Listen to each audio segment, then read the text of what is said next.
No. So I just, if you've never walked in the shoes of anybody, Well, you I've really never wouldn't been know. a child molester, but I know that that's wrong. So that's a bad So argument, right? that's to a compare. bad So you're argument. comparing us to child No, molesters. I'm saying your argument is bad. Just because you've never been a jihadist doesn't mean you can't condemn terrorists. Okay. Right? Doesn't that make sense?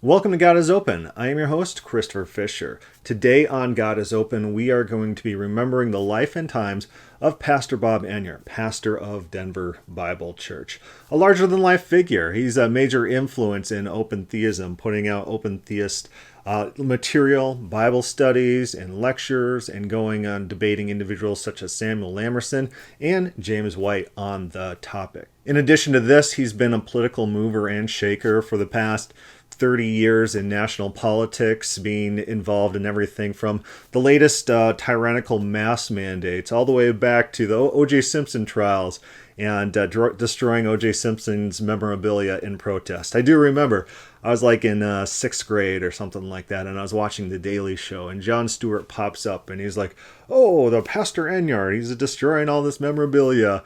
And I was like, I know that guy. I'm in South Dakota at the time. And I'm seeing clips of my friend from Denver, well, my dad's friend. Just one day after the OJ auction, Bob Enyart, a Christian talk show host who bought $16,000 worth of the murderer's tchotchkes, burned them in front of a crowd of angry pro-murderers on the steps of the Los Angeles Criminal Court building to protest OJ's acquittal. Take that, bad Jersey. There's one piece of athletic apparel that will never again subvert the American criminal justice system.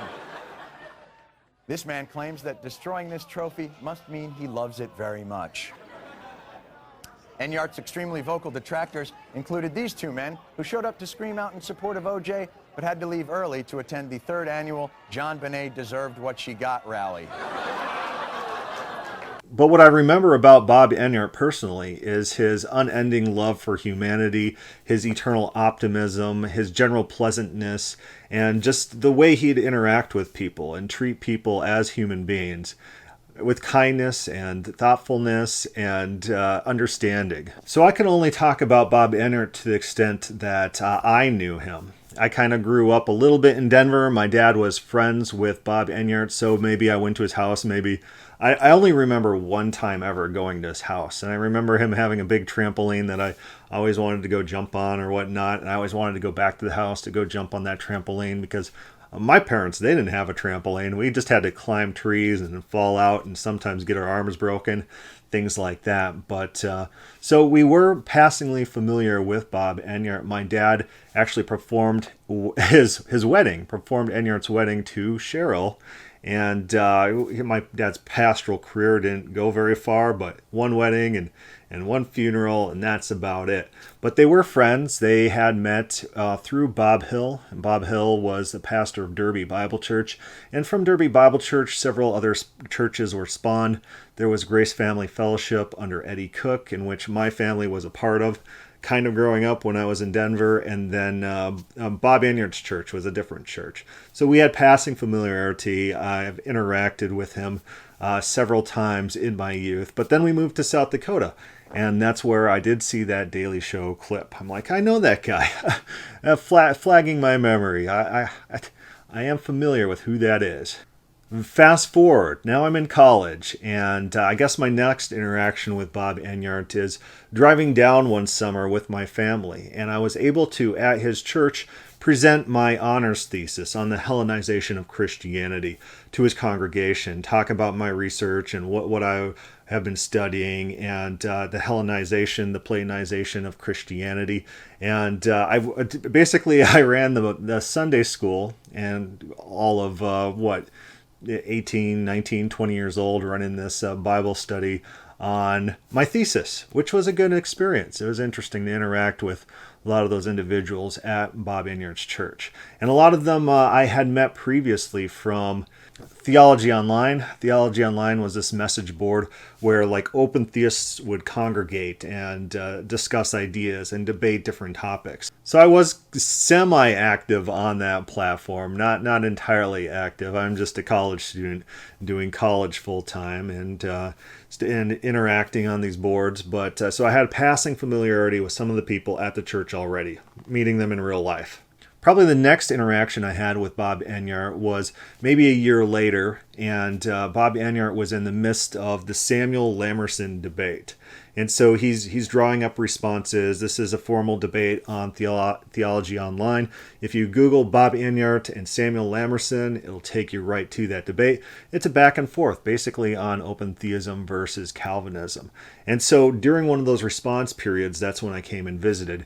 And we stopped by and we met up with Bob Enyart, and we were at a coffee shop going through and editing and commenting on his next posting, what his next posting was going to be. So I sat down with my dad and my brother and him, and we talked through strategy and points and how to make arguments. And one thing I remember is when he started, Bob Enyart made some sort of point about the spiritual, and I pointed out that in the Bible, spirits have bodies. Bob Enyart kind of smiled. He's like, "Well, you should really research that and let me know more about that. And then maybe I could go full heretic." Yeah, it was actually pretty funny.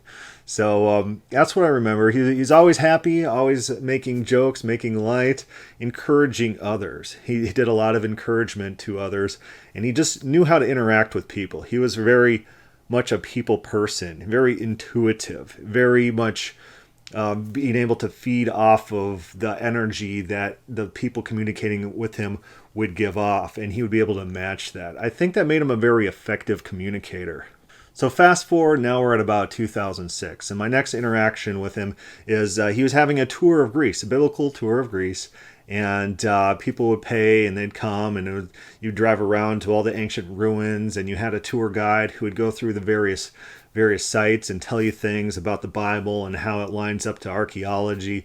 And there was a 3-day cruise involved in which you went to islands like Mykonos and Patmos. Fantastic. My dad actually opted for paying for me to go, so that's kind of the one thing he paid, since I was paying my own, I don't know, college or whatever. I think he's like, "I gotta send my son on this trip." And it was a fantastic time. We had a lot of great times. This is one of the times where I actually slept in the Chicago airport. I've slept in the Chicago airport quite a few times, but on the way out there were like hurricanes or something. That always tends to be the case in Chicago, and all the planes get canceled. Then you have to sleep in like a terminal, sometimes on the floor, or sometimes like hunched over those seats, and they put those little armrests there to make it the most uncomfortable sleeping experience ever, because they don't want people sleeping on these benches. But that's what I did. I slept in the Chicago airport and then hopped on the quickest plane in order to get to that location. So I'm going to pull up my picture album from our tour of Greece, and we'll just kind of talk through the tour. This is May 2006. I fly into Kavala, and that was an interesting flight. We get in pretty late, and it's myself and I think it was actually Bob's brother that was late as well. So there were two of us that flew in late. And we get in late, and it's dark, and it's a crazy ride from the airport. It was actually pretty harrowing experience. I was in this taxi, and he decides to pass the guy in front of him, and we're on a 2-lane road, and all of a sudden there's an oncoming car in the opposite direction. And so what they do in Greece is the car he's passing kind of pulls to his right. The passing car goes into the middle of the median, and the car oncoming went to their far right, and so all 3 cars passed at the same moment on a 2-lane road. I'm sitting there like thinking I'm going to die here, this traffic. It's like, I'm going to die. But we get in pretty late. I jump in the hotel, have feverish nightmares, and wake up, and I have no idea where I am. It's one of those times where you wake up and you start evaluating your surrounding circumstances. And you're like, I have no idea where I am, how I got here, what's going on. And then it all starts to come to you very slowly. It's like, okay, I'm in Greece. I'll go downstairs. I'll go meet individuals, and maybe I got some pictures. And so I get downstairs and I start meeting individuals, and there's this lady all the way to the left here, and it looks like Josh Craddock when he was a little kid. And then there's this guy here who I thought this guy and this girl were like married, but they turned out to be like teenagers. And then up here is Brian Enyart, which is Bob Enyart's nephew. And so I kind of bonded and hung out with him the entire time I was in Greece. He came with us. And so since we came in late to the party, we were kind of the people who arrived a lot later than everyone else. Bob Enyart and his brother Brian Enyart, Sr., they drove us to Philippi, which was that dig in which I showed you a picture of at first. So here's some pictures of those ruins. The ruins are being reconstructed. Where you see the very light concrete, those are reconstruction materials, and the dark is original, because a lot of times you can find original pieces, but you have to fit them together with new pieces in order to make them fit properly. And so you see a marble column, and there's patches out. The patches that are the darker material is the original mosaics or original stonework, and the light marble is the new. So of course Philippi was where Lydia was, and there's an Orthodox church that we visited that's dedicated to Lydia. And the interesting thing was that Brian Enyart Sr., he was big into woodworking, and so he struck up a conversation with our taxi driver who had driven us out there all about the woodworking and the detailed structure of the door on Lydia's temple. And the taxi driver just loved us so much because we were interested in theology. This is not, he wasn't used to this. He's used to tourists being like, oh, just touristy things, taking pictures and not actually talking about the biblical story behind what's going on and what's involved. And because he was so religious and he loved us so much, he stopped by a local cherry grove and bought us a bunch of local cherries just so that we could enjoy that part of our Greek experience. So here's Bob Enyart in Philippi. He's pointing around. There is a prison where they claim that Paul was taken. I do got pictures of, but it's probably more likely a well or a cistern. You do see some ancient churches that were established later in that time. And the church, interestingly enough, the format of the church, the layout of the church did very much match Greek temples, how the Greek temples were set up. So Christianity's more of like a cultural appropriating religion. Here's a picture of that well or cistern, which they were claiming that that was the cell that Paul was held in, which is unlikely. And then I have a few shots of Lydia's temple, Orthodox temple, and our taxi cab driver who showed us around the place and talked to us about all these things. It was a pretty good experience. That was Philippi. That was our first day. So Bob Enyart was there on the tour, and he took us through as the tour guide, repeating a lot of the things that the tour guide had given the main audience before. Again, I was late to the party. I didn't fly in at time because of those canceled planes. From there, we went to Thessaloniki, and I got another picture of the young Josh Craddock, who's now an important lawyer in Washington, doing good work out there. So now I'm going to fast forward to a video of our tour guide pointing out one of the city gates, one which Paul more likely than not passed through on his way to Thessaloniki. I'm going to go ahead and play. Gates. You see it's very close to the northeastern corner, and is the place from where somebody coming from east, following the Via Ignatia, Enter the city here. therefore Apostle Paul entered the city using this gate. And this is the reason why Thessalonians call this gate the Great Gate. Okay.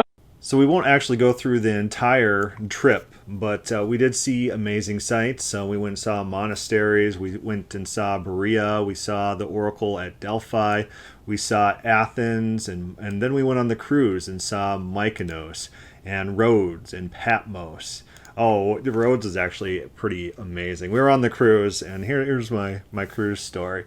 And we had this fairly attractive lady who was our stewardess, and let's see if I can't pull up a picture. And Brian Enyart Jr. and we decided to go rent mopeds and drive around the island of Rhodes that day. And so our hostess came and said, hey, what are you guys doing today? And I said, well, we're going to be driving around the island on the mopeds. I said, do you want to come with? And she's like, well, technically, I'm not allowed to actually hang out with the passengers, but I hate my job, so okay. And so we get to the island, Brian and we're going to meet up later with this lady, And Brian Enyart's like, I want to hang out with my dad today, so you go do that yourself with her. So it's just me and her. I meet up with her, and I have the moped. It's my first time ever riding a moped. And she hops on back, and I just spend the entire day just driving around with her. And she's from like Romania, and she's done modeling. So I say, I rode around the island of Rhodes with this Romanian model all day. And there were some close incidences where maybe I was going to like crash or whatnot, but I managed not to crash. At the end of the entire excursion, I tell her, it's like, I've actually never ridden a moped before. And she said, her eyes get wide, and she's like, if I knew that, I wouldn't have come with you. And I said, yeah, that's why I didn't tell you. So I get back to Bob Enyart and the gang, and it turns out that girl and that guy who are teenagers, they were hanging out with each other all day, and Bob Enyart was taking notice of this, and he said, you guys shouldn't be doing this. It might be inappropriate for you individuals. And then the guy, he tries to call me out, and he says, hey, Chris Fisher, he drove around Rhodes for the whole day with that stewardess. And Bob Enyart looks at me, and he's like, good job, Chris. And then he turns back to them, and he starts criticizing them some more. Oh, it's so fantastic. That was one thing that I do remember about Bob Enyart is he did love life very much. I remember pulling out my laptop, and I had this background screen of like this cartoonish aliens and cows and stuff like that. And he looked at it, he said, wow, that's amazingly neat. He's like, all the people who come up with this stuff are amazingly innovative. Bob Enyart had a true love of people, of humanity. That was very admirable. So we actually got to Ephesus on this trip. This is in Turkey, and we saw the Library of Ephesus. And Ephesus is an interesting city because the coastline shifted. It was a coastline city where ships would be able to pull in and drop off goods. But since the coastline shifted outwards, the city was basically abandoned. So you have this major metropolitan city. And it's not like Athens where it's basically a tell, where there's ruins upon ruins upon ruins with dirt on it. And then you have the city on top because it's a very ancient city that just keeps building on top of itself. Ephesus was different because the city shifted and was abandoned.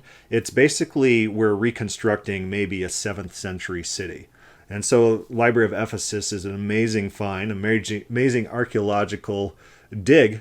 And the whole city of Ephesus it's almost surreal to walk through. I remember one concrete structure. It's like, the prostitutes they carve their little footprints into the concrete, into the stones, in order to tell travelers where to go to get the prostitutes. So we'd go see these ruins every day, and every night we'd sit down and we'd talk together. We'd eat meals and talk about theology and our life events and just get to know one another. Well, you're going to be arrested. Then they say, okay, so don't go. Right? That's their understanding of prophecy, is that when there's a prophecy, it doesn't mean it's inevitable. Prophecies are given primarily so that they will not be fulfilled. So Bob Enyart did love telling stories, and he'd tell me all about these various times in his life in which he had some experiences. Like, for example, a story that I might have mentioned before on the program is when they had a Planned Parenthood spy try to sleuth them out, try to leak information. And so they were able to tell right away that the individual was a Planned Parenthood plant. Based on their lingo and mannerisms and how they argue and how they think, if you don't think the unborn baby is a baby, you're not a pro-lifer. And so if you start talking about, the fetus, that's a dead giveaway who you are, that you're not a pro-lifer. And so they figured this out fairly easy. And then so what they did was, because she's volunteering for Colorado Right to Life, they put her on some very tedious work to get accomplished. And what was it? It was watching videos and then making indexes of all these different locations. And then they had the Colorado Right to Life event, and they didn't tell her anything about it. And then she started complaining, and she's like, why didn't you tell me about it? It's like, well, because you're a plant. You're going to feed that information to Planned Parenthood. And she got all mad and she left. Sure enough, next time they were out at Planned Parenthood, there she was on the opposite sides. So that's one thing about Bob Enyart. One thing I noticed, he has very good intuitive sense of when he's interacting with people, what those people's goals and motivations are. One thing that I need to keep in mind, and very, very young me would think that people were genuine and honest and cared about principles and cared about arguments, but that's not the case. People straight up lie to your face. Like, I remember one time I was manning a pro-life table at the University of South Dakota.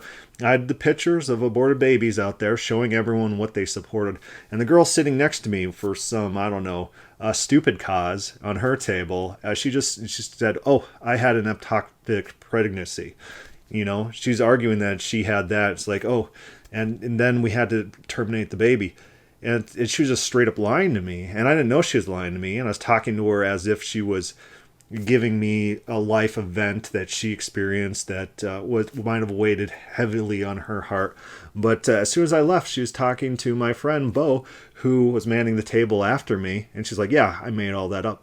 These people are liars. And Bob Enyart had an intuitive sense to feel these people out, understand that they're coming to him, that they're not honest, that they're not ingenuous, they're disingenuous, and they're bad actors. And he was able to sleuth that out. So listening to the open theistic presentation that he gives, his Predestination and Free Will series, the original one, I think he has two.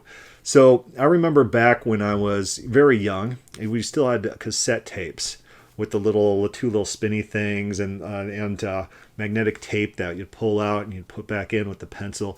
And I had his series on tape. I actually had to convert it to MP3, so I had a player, a tape player, and then an extension cord, one of those audio cords, which I jacked into my computer, and then he used a program to convert it all to MP3, and that's how I converted his tapes to MP3 so I could listen to it. Listen to his Open Theistic series quite a few times. Countless times I've listened to that. I think it's been very influential on me, how I think about things and how I make arguments. Maybe more so than I realize. So re-listening to that today, I've noticed a few things and arguments that he makes that I have adopted consciously or subconsciously into my own argumentation. But in those tapes, he talks about how he was interacting with a homosexual lady who had called into the show, and she's like, well, you want to pray with me because I want to become a Christian? And he said, no, I don't think you should become a Christian. And then she got all mad, and she didn't hang up. And he said, thank goodness that she didn't hang up, because we were able to get her talking, and then she admitted that she didn't actually want to become Christian. She just wanted to actually mock God. She just wanted to be a homosexual lady coming into Bob Enyart's church and sitting in the front rows and just making a mockery of Christianity. And he was able to intuitively understand that's where she was coming from. And so Bob Enyart really was a people person, a people reader, and was able to sense the auras coming off of people in their interactions. And that's an admirable skill, something that we all should work on. We should not assume people that we are interacting with are ingenuous, honest people. A lot of times they are bad faith actors and should be treated like such if they are. But going back to his series, he is actually pretty generous. So one of the times I went down to visit him, he said, oh, which of my tapes do you have, and which ones don't you have? And I said, oh, I have your Free Will and Predestination one, and but I don't really have too much else. And he just started handing me CDs. He's like, oh, here's these Bible study series, and here's this Bible study series. And so I got a whole bunch of Bob Enyart Bible study materials for free, which are very useful. I did often listen to them and consider his arguments. One thing about his preaching style, his teaching style, because he's an intuitive and because he cared a lot about people and personalities, he related to people through stories. He'd often, in making a theological point, he'd tell a story about himself, his own life, something that happened somewhere, and he'd tie all these stories back into these points. And so sometimes you're going to be listening to his sermons, and it's just going to be a series of stories, and you're like, uh-oh, this is just very, very little biblical material, all stories. Just sometimes that's the case. But very much enjoyable. He he does seem to know how to tell a story in an effective, charismatic manner. One picture that I do need to point out from my travels is this stone slab. This is the famous one that confirmed the existence of Erastus of Corinth, who's mentioned in the Bible as a city treasurer. And critical scholarship for a long time said, oh, this guy never existed. This is just fabricated. And then they found on this stone, inscribed in a street, the city treasurer dedicated this road. And so it was a real individual that's being referenced here, affirming the veracity of the Bible. So one last story from the trip that it was pretty exciting that I probably should tell. It doesn't really involve Bob Enyart, but it's like a good story anyways. We're getting on this cruise, and it's a 3-day cruise, and we're in the city of Athens, and we're going to leave all our luggage in the hotel, except for just like a backpack to carry on to hold us over for the cruise. And we get in line. We drive all the way to the port, from the hotel. And we get in line, and they're like, oh, we're looking for passports. You have to have your passport to board this cruise. And it's like, I left my passport in my luggage. I didn't think I was going to need it. And so, what are you going to do? It was me and one other individual who was on the trip. I think his name was like Jason or something like that. Maybe started with a J. But we were like, we're going to have to try to run back to the hotel on the other side of the town before the ship leaves. We might not even make it. And so we run out to the parking lot, and there's a taxi line. In order for a taxi to pick you up, you have to stand in this long line. And the line was just filled with individuals. There was like 30 to 50 people waiting in line for a taxi. And it's like, we're at this rate, we're going to miss the boat. We're going to miss this cruise. And so I'm like, okay, we got to figure out a way around this. And so I ran over to a taxi that was kind of sitting idle. He's kind of like on his break. I'm knocking on the window, and he rolls it down. He's like, oh, he can't speak English. So I have to go to the next guy. Knock on his window. He rolls the window down. It's like, you speak English? Yeah, I speak English. I'm like, we're in a huge rush. We need to get to this hotel, and we need to get our passports and back before the ship leaves. And he says, I'm sorry, I can't pick you up in this parking lot. We're not allowed. And I said, what about there over on the road? And I pointed over outside the parking lot on the road, and he's like, yeah, I can pick you up out there. And so me and this other guy, we have our backpack, and we run over to the road, and he drives to the road, and we hop in, and we start zooming across town at like ridiculous speeds. And we're trying to find this hotel, which we don't, this is before GPS is, so it's not like a GPS thing. And we pull out in this 4-lane road. It's like an 8-lane road, but there's 4 lanes going one way, and there's 4 lanes going the other way. So it's like a 4-lane road going one way. And I look in the rearview mirror, and it's like, oh no, that's our hotel behind us.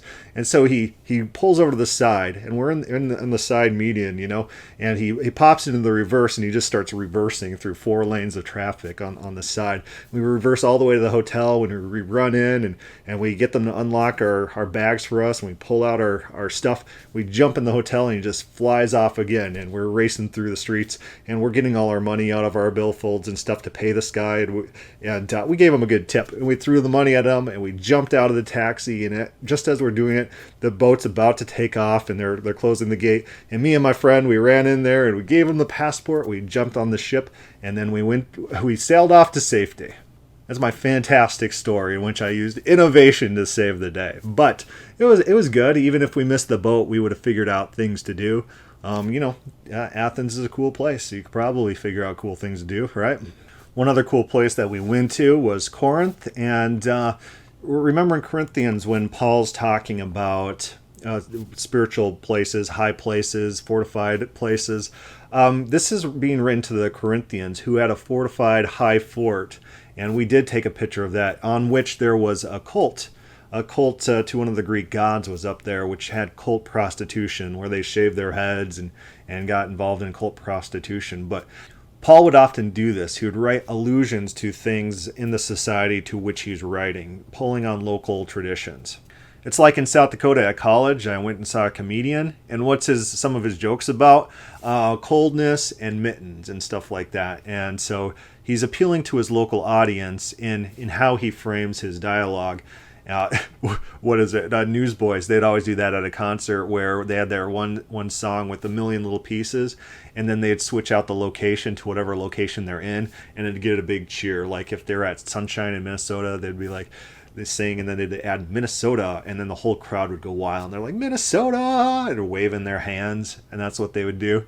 But this trip was very influential. I was able to put together a lot of pieces in the Bible. A lot of them started making sense. I was able to fit it into its cultural context.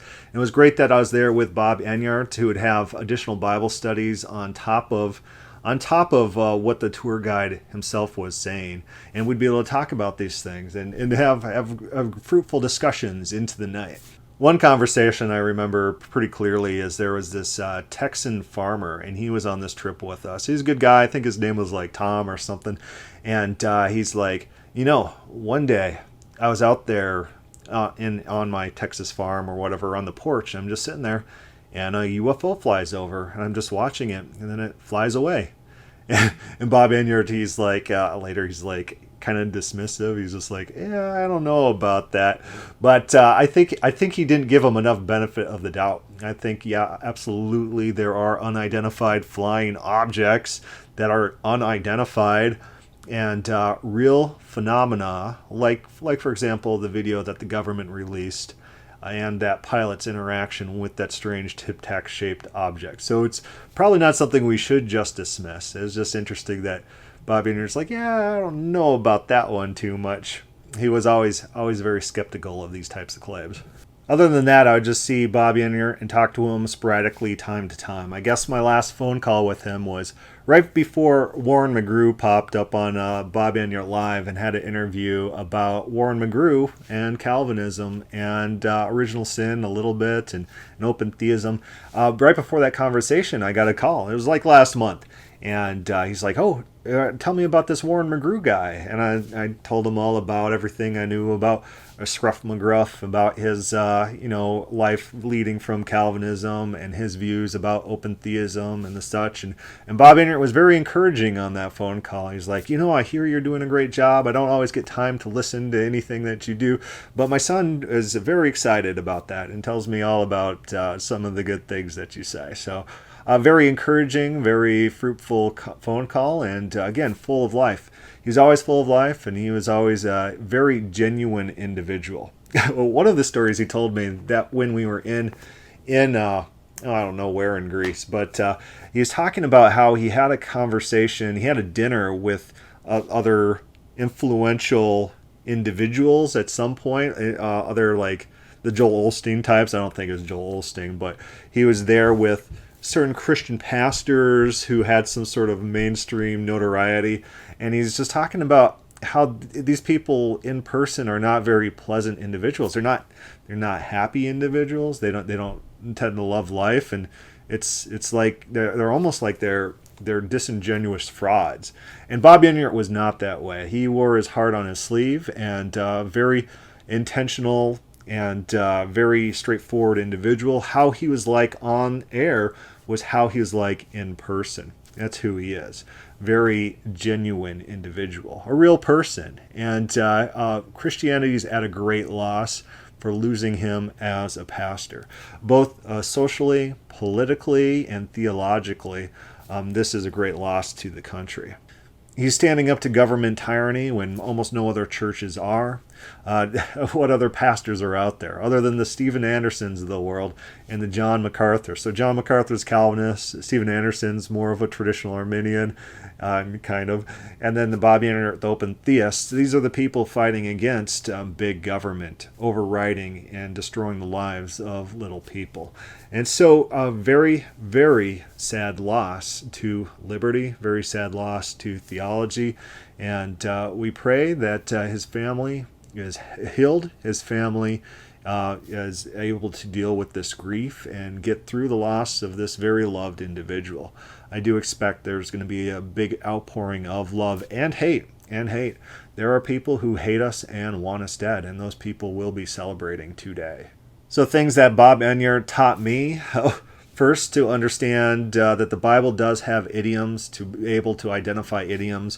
One that comes off right away in my mind is the idiom in which the lowest parts of the earth are conflated and often swapped with the womb. like Job talks about being formed in the lowest parts of the earth, and then Jesus talks about going from the womb and coming to the womb. So it seems to be Jewish idiomatic speech that Bob Enyart was able to pick up on and talk to. The contrast between being loved and hated, how Rachel was loved and Leah was hated. The verse says Jacob loved Rachel more than Leah, and then the next verse says when God saw Leah was hated. You know, that type of language. It's just a comparative hatred. It's not that God hates baby Esau. God loves Jacob but hates Esau. It's a comparative love in which the love for Jacob, the love for Rachel is so much more than Leah or Esau, that you use the language of hatred. And so he is able to pick up and notice these idiomatic speeches. I've also picked up from him debate tactics and strategy. Making light of your opponent's ridiculous arguments is a great strategy, as we showed in the intro to this video.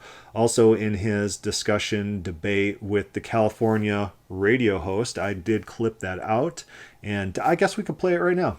Question number 3. In our dialogue yesterday that took place, you mentioned that eventually God will prevail over his enemies and defeat evil. So is God's victory over his enemies, is that settled or open? It's settled because he is good and he is powerful and he's wise. Okay, so there are aspects of the future then that are settled. Yeah, God has plans and God is capable.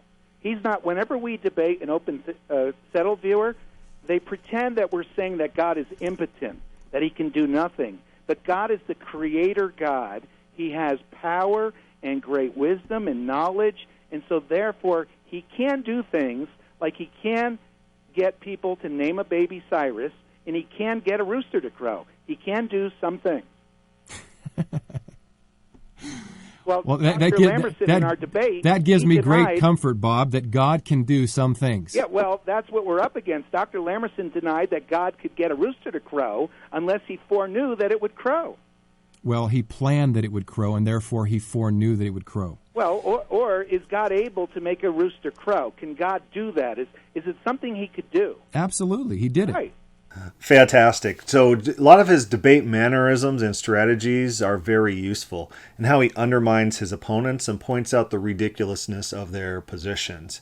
And so I think I've adopted this as one of my strategies. One of his other strategies was in debating a different Calvinist, repeating the same question over and over and forcing the issue and making it very obvious that the Calvinist is not answering the question.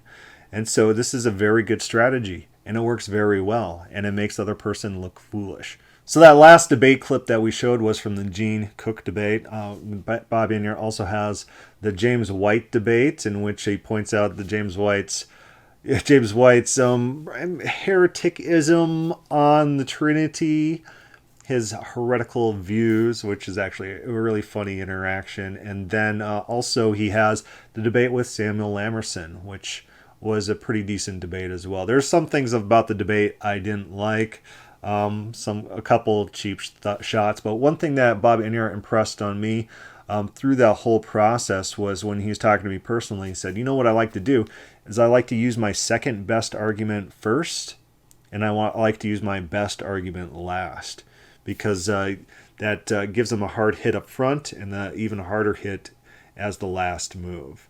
And I think he uses this on the Zakith debate as well, which is also worth a read, in which there's an atheist by the moniker of Zakith who debated him on a different theology online thread about atheism. I think he did well there.